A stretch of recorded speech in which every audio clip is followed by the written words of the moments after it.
할렐루야. 예수 그리스도 이름으로 하나님 말씀 증거하겠습니다. 우리 다 같이 하나님 말씀 요한 1서 2장 7절부터 11절까지 말씀을 다 같이 찾겠습니다. 요한 1서 2장 7절부터 11절까지의 말씀을 우리 같이 읽겠습니다. 7절 시작.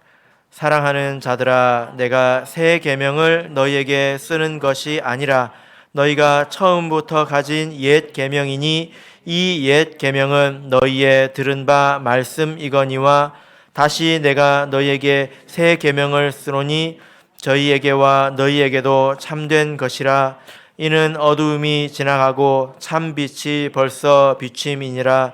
빛 가운데 있다 하며 그 형제를 미워하는 자는 지금까지 어두운 가운데 있는 자요, 그의 형제를 사랑하는 자는 빛 가운데 거하여 자기 속에 거리낌이 없으나 그의 형제를 미워하는 자는 어두운 가운데 있고 또 어두운 가운데 행하며 갈 곳을 알지 못하나니 이는 어두움이 그의 눈을 멀게 하였음이니라.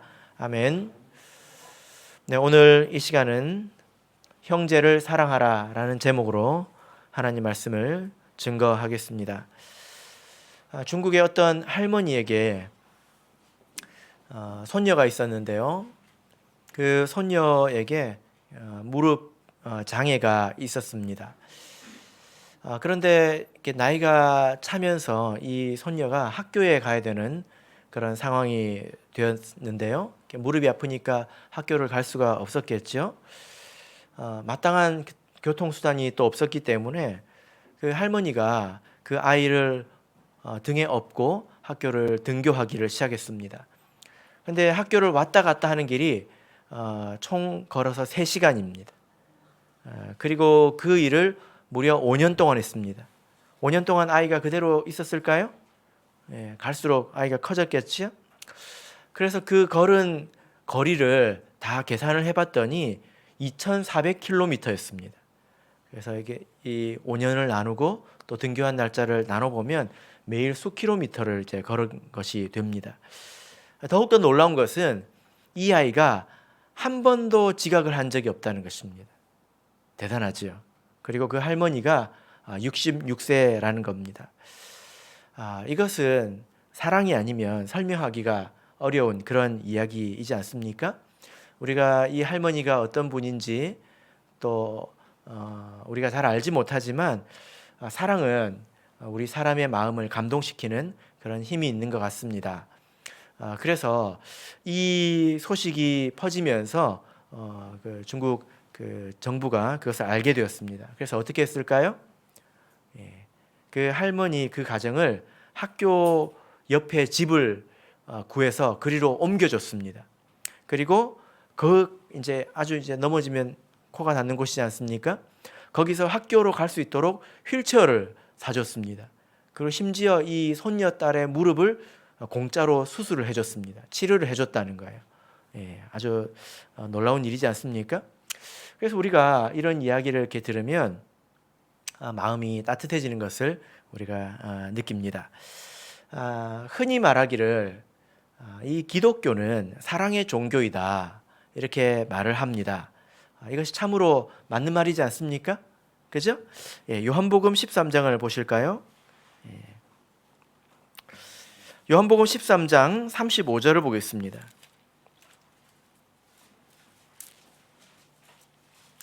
요한복음 13장 35절.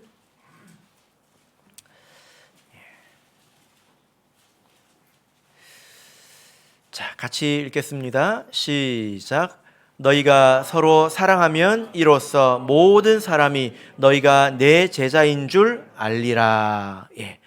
자, 여기 보면 예수님의 제자라면 마땅히 사랑할 수 있어야 된다라고 말하고 있습니다. 그러니까 사랑이 없으면 예수님의 제자일까요? 그렇게 말할 수 없다라는 거죠. 그죠? 그래서 우리 이 예수님을 믿는 이 교회는 사랑의 종교이다라고 말하는 것은 참으로 합당한 그런 표현입니다. 그런데 이 말을 잘못 이해한다면 우리가 도리어 이 사랑이라는 것 때문에 시험에 들고 또 신앙이 병들 수도 있다라는 것을 또한 알아야 합니다. 어떤 사람은 이렇게 이야기를 합니다. 모든 것을 무시하고 모든 것을 초월해서 그저 사랑만 있으면 된다. 이렇게 이야기를 하기도 합니다. 여러분, 이것이 바른 생각일까요? 예. 또 어떤 사람은 와가지고 왜 교회에 이렇게 사랑이 없냐 이렇게 이야기를 하기도 합니다. 사실 이런 것들은 믿음에 다 병이 든 것이죠. 시험에 들었다고 말할 수가 있습니다. 우리가 예수님께서 이렇게 사랑을 말씀하셨을 때, 또 우리가 이 기독교를 사랑의 종교라고 할 때, 이것은 사랑을 하라는 걸까요? 사랑을 받으라는 걸까요? 예, 사랑을 하라는 걸까요? 받으라는 걸까요? 예, 사랑을 하라는 거죠. 그죠? 예. 우리가 그렇게 말할 수가 없습니다. 왜 교회에 사랑이 없냐? 그런 교회는 없어요. 다 사랑이 있습니다. 자, 그러면 우리가 이 사랑을 할 때 어떻게 사랑을 해야 될까요? 또 이 사랑이라고 하는 것이 하나님과 우리와의 관계에 있어서 어떤 의미가 있는 것일까요? 자, 오늘 본문의 말씀을 통해서 같이 살펴보도록 하겠습니다. 자, 요한일서 2장 본문으로 돌아와서 7절, 8절을 다시 읽어보겠습니다. 7절, 8절 읽겠습니다. 시작. 사랑하는 자들아, 내가 새 계명을 너희에게 쓰는 것이 아니라 너희가 처음부터 가진 옛 계명이니 이 옛 계명은 너희의 들은 바 말씀이거니와 다시 내가 너희에게 새 계명을 쓰노니 저에게와 너희에게도 참된 것이라. 이는 어두움이 지나가고 참 빛이 벌써 비침이니라. 자, 여기서 보면 이 요한 사도가 내가 지금 무엇을 쓰고 있다 이렇게 말하고 있는데 무엇을 쓰고 있다고 말하고 있습니까? 7절을 보면 내가 새 계명을 너에게 쓰는 게 아니라 너희가 처음부터 가졌던 옛 계명을 쓰고 있다 이렇게 말을 하고 있습니다. 근데 그래 놓고 8절에서 뭐라고 말합니까? 다시 내가 너희에게 새 계명을 쓰노니 이렇게 말하고 있습니다. 그러면 지금 옛 계명을 쓰고 있는 걸까요? 새 계명을 쓰고 있는 걸까요? 자, 우리가 이것을 좀 이해할 필요가 있습니다. 자, 여기서 옛 계명이 뭔지 또 새 계명이 뭔지 우리가 알면 되겠죠. 이 옛 계명에 대해서 뭐라고 말하고 있습니까? 7절을 보면 너희가 처음부터 가진 옛 계명이니 이렇게 말씀을 하고 있습니다. 이 처음부터라는 이 표현은 원문으로 놓고 보자면 1장 1절에 똑같은 표현이 있어요. 요한일서 1장 1절 제일 첫 단어입니다. 뭘까요? 태초부터. 이게 똑같은 단어입니다. 이것을 오늘 본문에서는 처음부터 이렇게 이야기하고 있습니다. 그러니까 태초부터 너희들이 가지고 있었다. 처음부터 너희들이 가지고 있었다. 뭐 이런 이야기인데요. 여러분 혹시 태초에 살아 계셨던 분 계십니까? 그때부터 지금까지 살아있다면 나이가 수천 살은 되었을 텐데 머리가 몇 바탕은 검어졌다 휘어졌다 할 것 같죠? 그죠? 그런 사람이 있겠습니까? 자, 여기서 우리가 이 처음부터 라는 말을 우리가 어떻게 이해를 할 수 있을까요? 자, 요한계시록 22장을 보겠습니다. 요한계시록 22장 13절을 보겠습니다. 요한계시록 22장 13절. 자, 읽겠습니다. 시작. 나는 알파와 오메가요 처음과 나중이요 시작과 끝이라. 여기서 예수님께서 나는 알파와 오메가요. 이게 알파와 오메가는 헬러 첫 글자와 끝 글자입니다. 처음과 나중이요 시작과 끝이라. 이게 전부 사실 같은 말이죠. 그죠? 여기서 나는 처음이다. 이렇게 말을 했습니다. 그래서 우리가 이런 말씀을 통해서 생각을 해보면 처음부터라는 말은 우리가 어떻게 생각하면 되냐면 예수님으로부터라고 이해를 하면 괜찮습니다. 그래서 우리가 처음부터 가졌다 이 말을 예수님으로부터 받았다, 예수님으로부터 가졌다 이렇게 이해를 하시면 큰 무리가 없습니다. 그러면 여러분, 우리가 예수님으로부터 받은 계명이 있을까요? 계명 그러면 제일 먼저 뭐가 떠오릅니까? 십계명. 그 십계명 예수님이 주셨잖아요, 그죠? 지금 누가 끄덕끄덕거리는데 큰일 났네. 예수님이 십계명을 주셨습니까? 누가 주셨나요? 하나님? 당연하죠, 그거는. 당연하죠. 누가 주셨어요? 누가 줬습니까? 모세가 줬잖아요, 모세. 예수님 전에 십계명이 있었어요, 없었어요? 있었잖아요, 그죠? 예. 그래서 이 계명은, 옛 계명은 십계명을 말하는 것은 아닙니다. 예수님이 우리에게 주신 계명은 하나밖에 없어요. 자, 요한복음 13장을 보겠습니다. 요한복음 13장 34절. 계명 이런 말을 우리가 어렵게 생각하지 말고 그냥 명령 이렇게 생각하시면 됩니다. 요한복음 13장 34절. 자, 요한복음 13장 34절 읽겠습니다. 시작. 새 계명을 너희에게 주노니 서로 사랑하라. 내가 너희를 사랑한 것 같이 너희도 서로 사랑하라. 예. 자, 이게 예수님께서 새 계명을 너희에게 주노니 무엇입니까? 서로 사랑하라. 이게 명령입니다. 그죠? 예. 이게 바로 옛 계명입니다. 예수님께서 주신 옛 계명입니다. 그런데 예수님이 이 계명을 뭐라고 하면서 주셨습니까? 새 계명이라고 하면서 주셨잖아요. 그래서 요한 1서에 나와 있는 새 계명과 옛 계명은 사실 같은 것입니다. 왜냐하면 옛날에 예수님께서 주신 것이니까 옛 계명이죠. 그런데 예수님께서 뭐라고 하시면서 주셨습니까? 새 계명이라고 하시면서 주셨잖아요. 그렇죠? 그러니까 이 말은 요한 사도가 이제 와서 새롭게 뭘 말하는 것이 아니라 이건 이미 예수님께서 우리에게 주셨다는 거예요. 그리고 우리가 새롭게 지켜야 되는 그런 계명이라는 뜻입니다. 그러니까 이 계명, 지금 요한 사도가 성도들에게 말하려고 하는 이 계명, 이것은 무엇입니까? 바로 서로 사랑하라, 서로 사랑하라 이 말을 요한이 지금 하려고 하는 것입니다. 자, 여러분, 사랑하라라는 명령, 이 명령은 예수님이 처음 하신 것일까요? 여러분, 성경을 쭉 읽어보면 성도들에게, 하나님의 백성에게 사랑하라 라는 말씀이 언제 처음 나올 것 같습니까?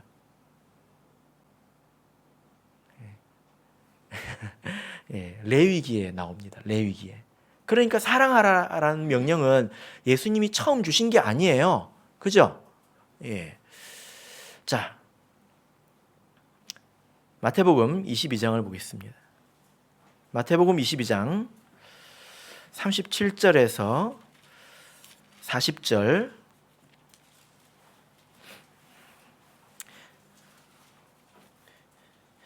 마태복음 22장 37절에서 40절. 자, 우리 같이 읽어보겠습니다. 시작. 예수께서 가라사대 내 마음을 다하고 목숨을 다하고 뜻을 다하여 주 너의 하나님을 사랑하라 하셨으니 이것이 크고 첫째 되는 계명이요 둘째는 그와 같으니 내 이웃을 내 몸과 같이 사랑하라 하셨으니 이 두 계명이 온 율법과 선지자의 강령이니라. 예. 자, 여기 보니까 예수님께서 사랑하라 사랑하라 이렇게 말씀하시잖아요. 이것은 예수님께서 하신 말씀이 아니에요. 이 두 계명은 내가 주는 게 아니라 온 율법과 선지자의 강령이다. 이 온 율법과 선지자는 쉽게 이야기하면 구약 성경입니다. 그죠? 구약 성경에서 이미 뭐라고 말하고 있습니까? 사랑하라고 하고 있잖아요. 그죠? 예. 사랑하라고 말하고 있지 않습니까? 그런데 왜 예수님께서는 이것을 새 계명이라고 할까요? 우리가 자세히 살펴보면 좀 차이점이 있습니다. 예수님께서 새 계명이라고 하실 때 이것은 서로 사랑하라는 것인데 그 이전에 있던 계명은 뭐냐면 이웃을 사랑하라입니다. 그런데 이제는 어떻게 바뀌었습니까? 서로 사랑하라로 바뀌었지요. 같습니까? 다릅니까? 같습니까? 다릅니까? 일단 글자가 좀 다르지 않습니까? 그러니까 좀 다를 것 같지 않습니까? 이웃을 사랑하라는 말은 나 혼자 할 수 있습니다. 그죠? 그런데 서로 사랑하라는 나 혼자 할 수 있습니까? 아닙니다. 그래서 서로 사랑하라는 것은 교회 전체적인 명령이라는 것입니다. 그래서 우리가 이 서로 사랑이라는 것을 좀 생각을 해보면 이것은 좀 폐쇄적인 명령이고요. 이웃을 사랑하라는 것은 좀 개방적인 명령입니다. 우리가 예를 들어 이렇게 생각을 해보시면 어떨까요? 우리가 집에 있는 자녀들에게 너희가 서로 사랑해라 라고 이렇게 말한다면 이것은 바깥 사람들과는 좀 구별된 그런 표현이지 않습니까? 우리가 이것을 교회적으로 이해할 수 있습니다. 교회가 시간이 지나면 지날수록 예수님께서 그러셨던 것처럼 교회가 점점 세상으로부터 고립될 것입니다. 그리고 마지막에는 완전히 고립되어 있을 텐데 그때는 우리가 이 내부적인 교회 안에서의 사랑밖에는 이제 나눌 수가 없게 되겠지요. 이것을 이제 천천히 한번 생각해 보시고 이해해 보시기를 바랍니다. 이렇게 이웃을 사랑하라는 것과 서로 사랑하라는 것은 다릅니다. 그러나 같은 점도 있죠. 뭐가 같을까요? 결국 내 입장에서는 형제를 사랑해야 된다는 거예요. 그죠? 자, 본문의 말씀으로 돌아가서 9절 10절을 읽어보겠습니다. 요한 1서 2장 9절 10절 읽겠습니다. 시작. 빛 가운데 있다 하며 그 형제를 미워하는 자는 지금까지 어두운 가운데 있는 자요. 그의 형제를 사랑하는 자는 빛 가운데 거하여 자기 속에 거리낌이 없으나. 우리가 형제를 사랑하는 것, 또 이웃을 사랑하는 것은 우리 신앙에 있어서 굉장히 중요한 문제입니다. 우리가 하나님과의 나와의 관계만 생각하면 안 된다는 거예요. 형제와의 관계도 중요하다는 것입니다. 이게 서로 연관이 있습니다. 쉽게 생각해 보자면 여러분에게 자녀가 있는데 부모는 자녀를 다 사랑하지 않습니까? 또 불쌍해 보이지 않습니까? 근데 어떤 한 자녀가 여러분을 정말 이렇게 사랑을 하는데 부모를 참 사랑합니다. 그런데 유독 다른 이렇게 자녀한테는 원수 대하듯이 하는 거예요.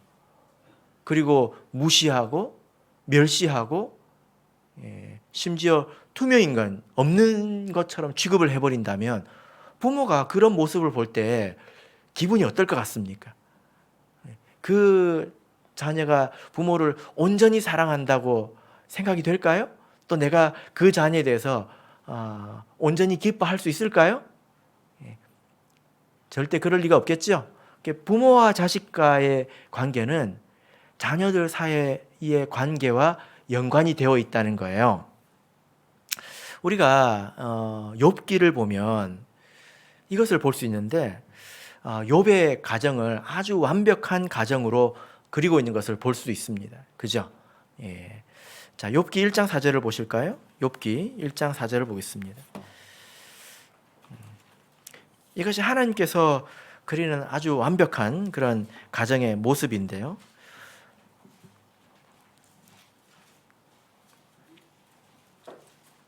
자, 욥기 1장 4절을 보겠습니다. 욥기 1장 4절 읽겠습니다. 시작. 그 아들들이 자기 생일이면 각각 자기의 집에서 잔치를 베풀고 그 누이 셋도 청하여 함께 먹고 마심으로.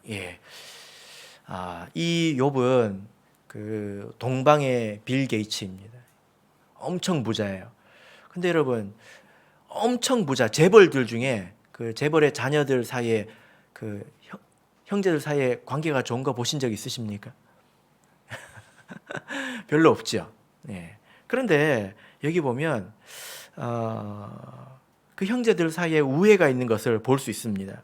그리고 심지어 그 누이셋, 그러니까 딸들도 불러서 이 출가한 딸들도 불러서 같이 잔치를 하는 것을 볼 수 있는데 이런 모습이 이 고대에는 상상할 수 없는 그런 모습입니다. 우리나라도 불과 뭐 100년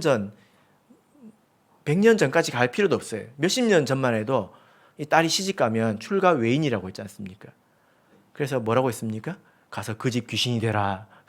그런 이야기를 하잖아요. 그런데 성서 시대, 특히 욥 시대는 훨씬 더 했다는 것입니다. 그때 이렇게 딸들이 참여를 해서 서로 형제들 간에 우애를 나눴다고 하는 것은 굉장히 하나님 보시기에 아름다운 모습입니다. 42장을 보실까요? 마지막인데요. 욥기 42장 15절을 보겠습니다.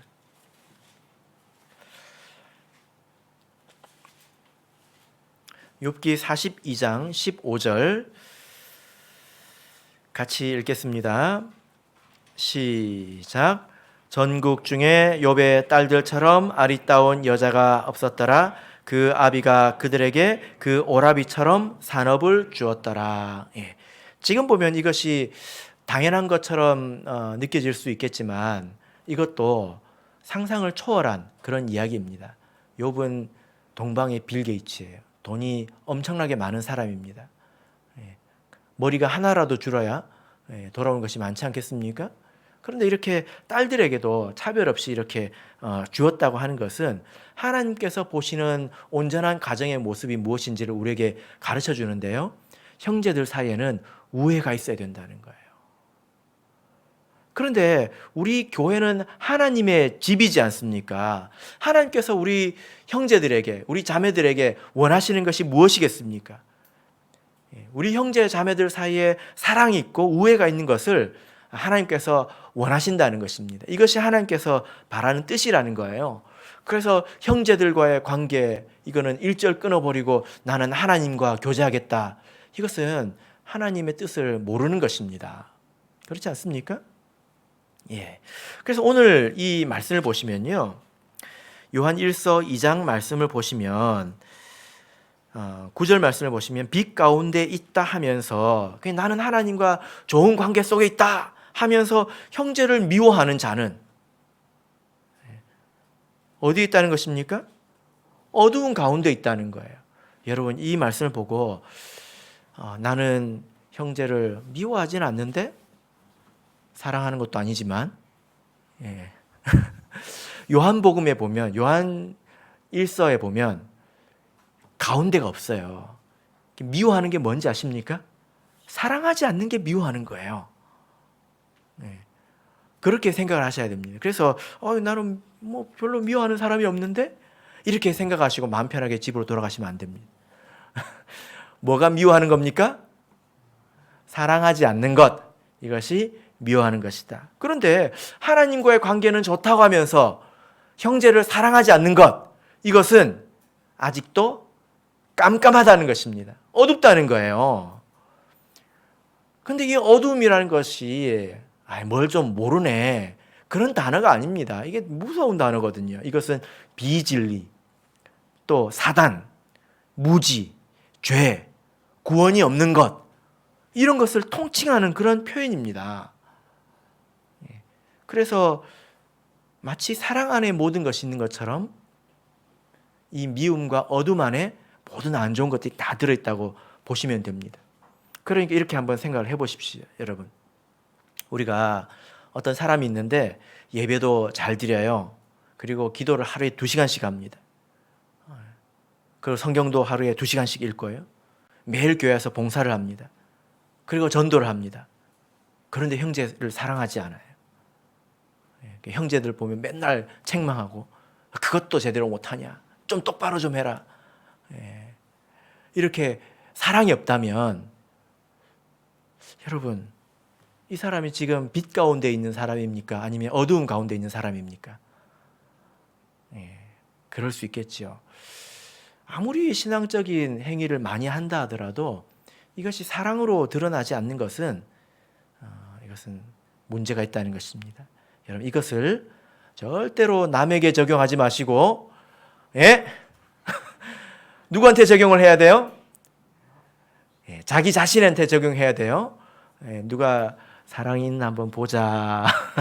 그러지 마시고 누구한테 적용을 해야 된다고요? 나한테 적용을 하셔야 됩니다. 아시겠죠? 예. 자, 우리가 아까 마태복음 22장을 읽었지 않습니까? 첫째는 하나님을 사랑하고 둘째는 내 이웃을 내 몸과 같이 사랑하라. 이것이 온 율법과 선지자의 강령이다. 이 말씀을 읽었잖아요. 그죠? 이런 이야기 많이 들어보셨을 텐데 여러분, 이 성경책을 들고 저기 그 방앗간에 가서 참기름 짜는 기계에 좀 짜달라고 한번 해보세요. 그러면 밑에서 뭐가 나오는지 아십니까?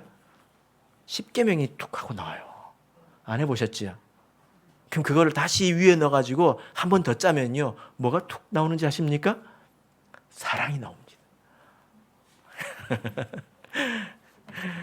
진짜 그럴 것 같죠? 그렇습니다. 이 말이 무슨 말입니까? 성경을 요약하면 십계명이 나오고요. 십계명을 요약하면 무엇이 나옵니까? 사랑이 나온다는 거예요. 그래서 우리가 하나님의 말씀을 잘 지키고 보면 이것은 사랑하지 않고는 지킬 수 없습니다. 그리고 내가 형제를 바르게 사랑하는 것이 무엇인가? 그것은 성경에 있는 말씀대로 행하는 것입니다. 이게 다른 게 아니라는 거예요. 그래서 내가 아무리 예배를 드리고 기도하고 찬송하고 성경 읽고 많이 한다 하더라도 형제를 사랑하지 않으면 지금 자기가 무엇을 하는 것인지 알지 못하고 하는 것이다 라는 거예요. 그냥 흉내를 내는 것이다 라는 것입니다. 자, 그래서 우리가 요한일서로 다시 돌아와서 보시면 요한일서 우리 2장 지난 시간에 배웠던 거 기억나시죠? 예. 저를 아노라 하고 또 저 안에 거한다 하는 자는, 이 말씀을 배웠는데 그때 우리가 계명을 지켜야 된다. 그리고 예수님께서 행하시는 것을 본받아야 된다. 이렇게 말하지 않았습니까? 근데 사실 이것이 다 같은 것입니다. 예수님 이 성경 말씀을 지키고 계명을 지키는 것이 곧 예수님의 그 삶을 본받는 거예요. 예수님의 삶을 본받는 것이 무엇입니까? 형제를 사랑하는 거예요.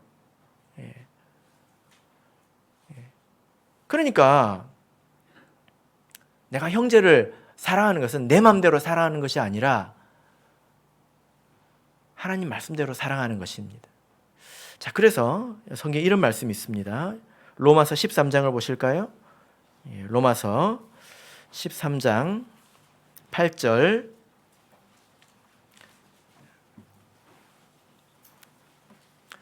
로마서 13장 8절. 로마서 13장 8절 같이 읽겠습니다. 시작. 피차 사랑의 빚 외에는 아무에게든지 아무 빚도 지지 말라. 남을 사랑하는 자는 율법을 다 이루었느니라. 예. 자, 여기서 여러분, 율법을 다 지켰다 이렇게 말하지 않습니다. 율법을 이루었다라고 말하고 있습니다. 예. 여러분, 이런 거 있잖아요. 우리가 아이들한테 내 마음에 뜻하는 바가 있어서 이걸 해라 저걸 해라 그걸 해라 하고 낱낱이 시킵니다. 근데 어떤 아이들은 그걸 낱개를 다 하려고 하는데 부모의 마음에 무엇이 있는지를 모르고 그냥 그것만 하다가 마는 애들이 있어요. 그죠? 그런데 어떤 아이들은 그 말을 듣고 이 근본에 부모가 무엇을 원하는지를 생각을 해서 이해를 해서 그것을 하는 사람들이 있습니다. 아이들이 있습니다.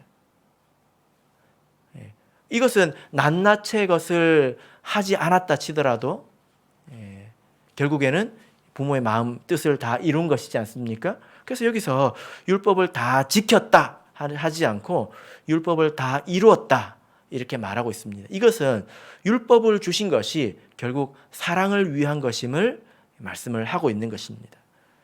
그래서 우리가 하나님 말씀을 하나하나 배워가면서 지킬 때 마음의 중심에는 무엇이 있어야 합니까? 사랑이 있어야 된다는 거예요. 그죠? 예. 그래서 율법의 완성은 사랑으로 드러나게 되는 것이고, 참된 사랑은 내 마음대로 하는 것이 아니라 말씀대로 하는 것입니다. 자, 요한복음 14장을 보겠습니다. 요한복음 14장 21절을 보겠습니다. 요한복음 14장 21절,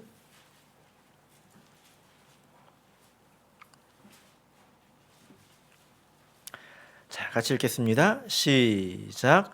나의 계명을 가지고 지키는 자라야 나를 사랑하는 자니 나를 사랑하는 자는 내 아버지께 사랑을 받을 것이요 나도 그를 사랑하여 그에게 나를 나타내리라. 예, 자, 여기 보니까 나의 계명을 가지고 지키는 자라야, 여기서 나의 계명이 무엇입니까?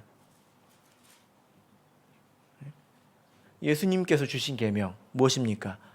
서로 사랑하라요. 서로 사랑하라. 사랑하라. 형제를 사랑하는 자가 곧 누구를 사랑하는 것입니까? 예수님을 사랑하는 것입니다. 여러분 한번 생각해 보세요. 예수님을 어떻게 사랑합니까? 눈에 보이는 사람은 사랑할 수가 있어요. 맛있는 것도 사주고 전화도 하고 자주 만나고 위해서 기도도 하고 사랑하기가 쉽잖아요. 근데 예수님은 어떻게 사랑합니까? 우리가 보이지도 않는데. 형제를 사랑하는 것이 예수님을 사랑하는 것이고, 예수님을 우리가 감사하고 사랑하는 마음은 형제 사랑을 통해서 드러난다는 것입니다. 그러니까 우리가 사랑이 없다면 우리가 행하는 모든 것이 참으로 아무것도 아니다라는 것을 우리가 볼 수가 있죠. 이것이 고린도전서에 있지 않습니까? 고린도전서 13장을 보면 사랑이 없으면 아무것도 아니고 내게 아무 유익이 없다, 이렇게 말씀을 하고 있습니다. 그래서 우리가 신앙생활을 하면서 지금 내 마음의 중심에 사랑이 있는가, 이것을 항상 생각해 봐야 합니다. 껍데기만 옷인 거 아닙니까?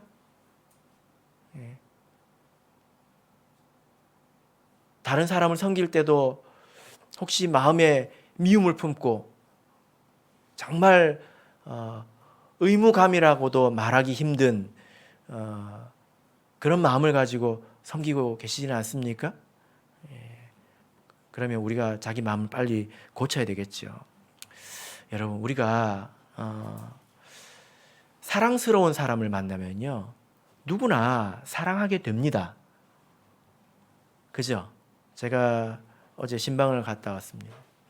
우리 아윤이 아십니까? 재윤이 동생 아니에요. 아영이 동생입니다. 우리 연숙자매님 딸인데요. 가서 보니까 정말 사랑스럽고 또 이쁘더라고요. 그래서 제가 지유가 조금 위기감을 느끼겠구나. 예, 지유의 날이 멀지 않았구나. 이런 생각을 했습니다. 그런데 그런 사랑스러운 아이, 지유같이 또 아영이같이 아윤이같이 이렇게 사랑스러운 아이들을 사랑하는 것이 내가 잘하는 겁니까?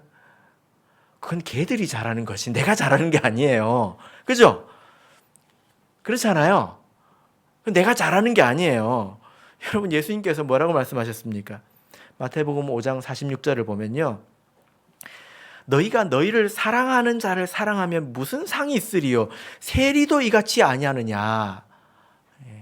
그러니까 사랑스러운 사람을 사랑하는 것이 자랑할 일이냐? 이런 이야기입니다. 그죠? 예. 아무리 흉악한 사람이라도 그런 악의를 보면 마음이 녹아내릴 것입니다. 그래서 사랑하라고 하는 것은 사랑하기 힘들기 때문에 사랑하라고 하는 것이죠. 그죠? 예. 사랑할 것이 없기 때문에 사랑하라고 하는 것입니다. 불쌍히 여겨 주라고 하는 것이죠. 우리가 집에서 이제 아이를 키우다 보니까 아이들이 서로 이렇게 많이 싸웁니다. 그런데 동생이 예를 들어 잘못을 하면 부모가 이렇게 타이르지 않습니까? 그리고 뭐 하라고 합니까? 사랑하라고 이야기를 하지요. 그때 뭐라고 합니까? 아이가 막 이것저것을 따지기 시작합니다. 이치를 말하기 시작합니다. 얘가 이렇게 했고 저렇게 했고 그러면 안 되는데 부모가 그걸 모르고 하는 소리입니까? 이 작은 애가 옳아서 하는 소리가 아니잖아요. 다 못났고 또 서툴고 그러니까 하는 말 아닙니까? 여러분 교회에 전부 사랑스러운 사람만 있으면 예수님께서 이런 말씀 하셨겠어요? 서로 사랑하라 하셨겠어요? 안 하셨겠어요? 그러면 여러분 어떻게 그런 사람들만 있는데 가시겠습니까? 찾으시면 저한테 좀 이야기 좀 해주세요. 저도 가게. 그런데 없습니다. 예수님께서 아마 같은 마음으로 이런 말씀을 하셨을 거예요. 모든 사람에게는 다 부족한 면이 있고 또 서로 받아들이기 힘든 부분이 있고 용납하기 어려운 부분이 있을 것입니다. 고집불통이고 통하지 않고 그런 부분이 있을 것입니다. 그러니까 예수님께서 사랑하라고 하신 것 아닙니까? 그래서 사랑스러운 아이를 사랑하는 것을 자랑할 일이 아닙니다. 어떤 사람들은요, 교회에 몇 명이 똘똘 뭉쳐가지고 자기들끼리 좋아요. 죽고 못 살아. 그 집에 가면서 사랑을 나눴다고 생각해요. 그게 사랑일까요? 교회 와가지고 내가 친한 사람 몇 명하고 다 똘똘 뭉쳐가지고 있다가 그렇게 집에 가고 그러면 소외된 사람들이 있지 않습니까? 예수님께서 기뻐하실까요? 예수님께서 보기 싫다 그럴 겁니다. 진짜로 그러지 좀 마라 그럴 것입니다. 그래서 우리가 예수님의 마음을 헤아린다면 여러분들도 자녀가 좀 그렇게 되기를 바라지 않습니까? 내 자녀가 누가 좀 연약한 자녀를 사랑하고 챙길 때 여러분 마음이 어떻습니까? 만족스럽잖아요. 우리도 그렇게 하면 됩니다. 교회 안에 그런 형제 자매들이 있습니다. 예수님께서 뭐라고 하셨습니까? 향유를 예수님 그 머리에 부은 그 사건 때 예수님께서 이렇게 말씀하셨습니다. 가난한 자들은 항상 너희 곁에 있거니와 이렇게 말씀하셨습니다. 우리 주변에 항상 그런 사람들이 있다는 거죠. 그런 사람들을 우리가 사랑하시기를 바랍니다. 자, 본문으로 돌아가서 이제 10절, 11절 읽겠습니다. 10절, 11절 같이 읽겠습니다. 시작. 그의 형제를 사랑하는 자는 빛 가운데 거하여 자기 속에 거리낌이 없으나 그의 형제를 미워하는 자는 어두운 가운데 있고 또 어두운 가운데 행하며 갈 곳을 알지 못하나니 이는 어두움이 그의 눈을 멀게 하였음이니라. 자, 형제를 참으로 바르게 사랑하는 자에게는 유익이 있습니다. 어떤 유익이 있을까요? 그 사람은 빛 가운데 거하고 자기 속에 거리낌이 없다. 이렇게 말하고 있습니다. 이게 도대체 무슨 말일까요? 이것은 온전한 사랑이죠. 말씀을 지키고 계명을 지키고 예수님을 본받아서 형제를 사랑하는 온전한 모습을 말합니다. 근데 그런 사람들은 빛 가운데 거하고 자기 속에 거리낌이 없다는 거예요. 자, 요한일서 3장 14절을 보겠습니다.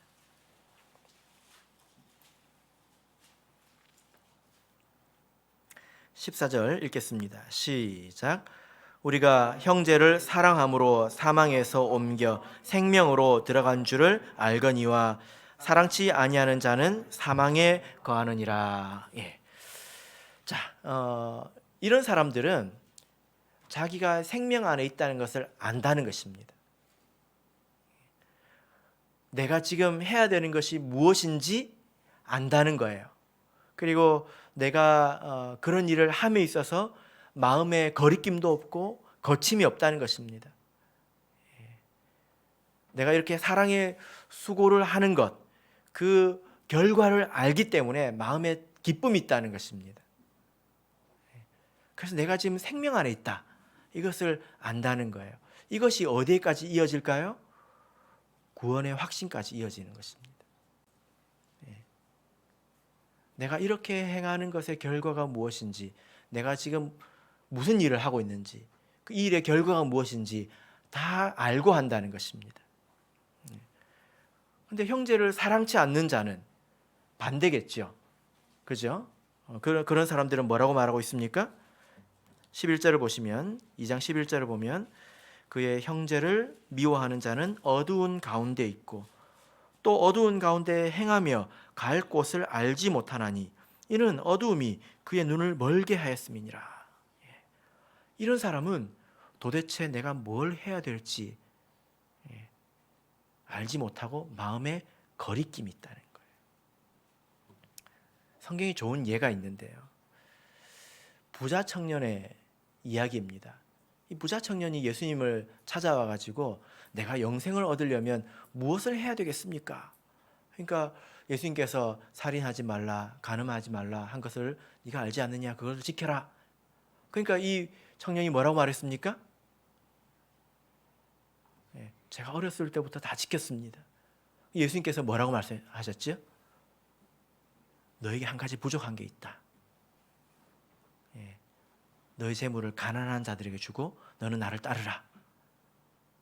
그런데 이 청년이 뭐라고 말했습니까? 무슨 그런 게 있냐 하고 안 따졌어요. 말씀 계명 지키면 됐지 무슨 그런 게 있냐 안 따졌다니까요. 그게 무슨 말인지 알았습니다. 그게 무슨 말입니까? 뭐가 부족하다는 것입니까? 사랑이 부족하다는 거예요. 그러니까 그 사람이 와가지고 뭐라고 물어봅니까? 내가 영생을 얻으려면 뭘 하면 됩니까?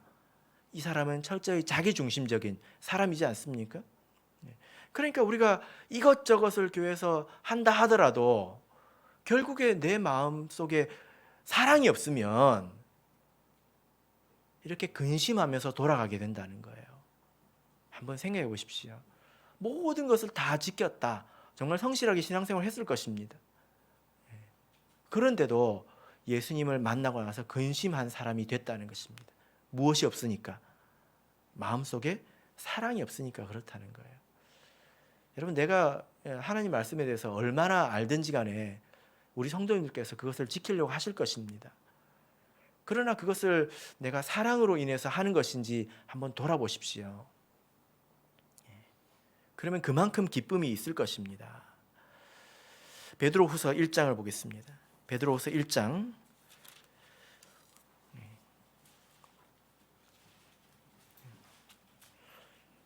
5절에서 9절을 보겠습니다.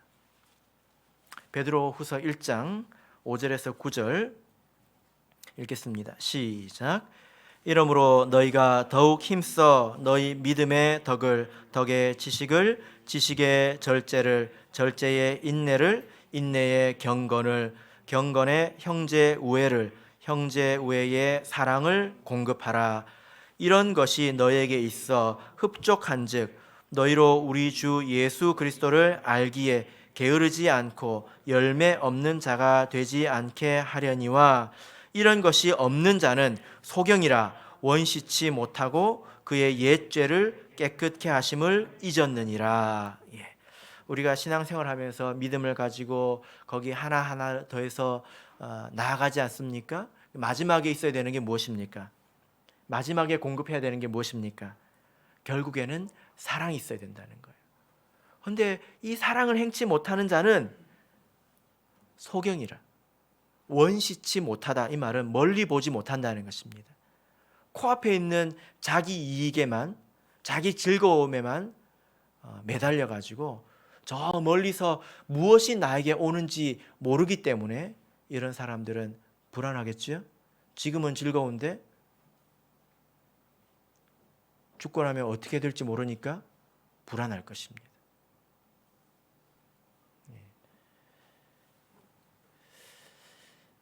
그래서 우리가 신앙생활을 할 때 마음을 가볍게 해야 합니다. 그 비결이 무엇입니까? 형제를 사랑하는 거예요. 우리 성도를 사랑하는 것입니다. 불쌍히 여기고 사랑하는 것입니다. 그러면 우리 마음에 거리낌이 없어집니다. 어떤 이른 양이 있었는데요. 그 아내가 가출을 했습니다. 그리고 자살을 하겠다고 했습니다. 그런데 가장 먼저 그 순간에 가장 먼저 기억나는 게 옛날에 다녔던 우리 교회 형제 자매들이 기억이 났대요. 그 사람들이라면 나를 도와줄 것이다.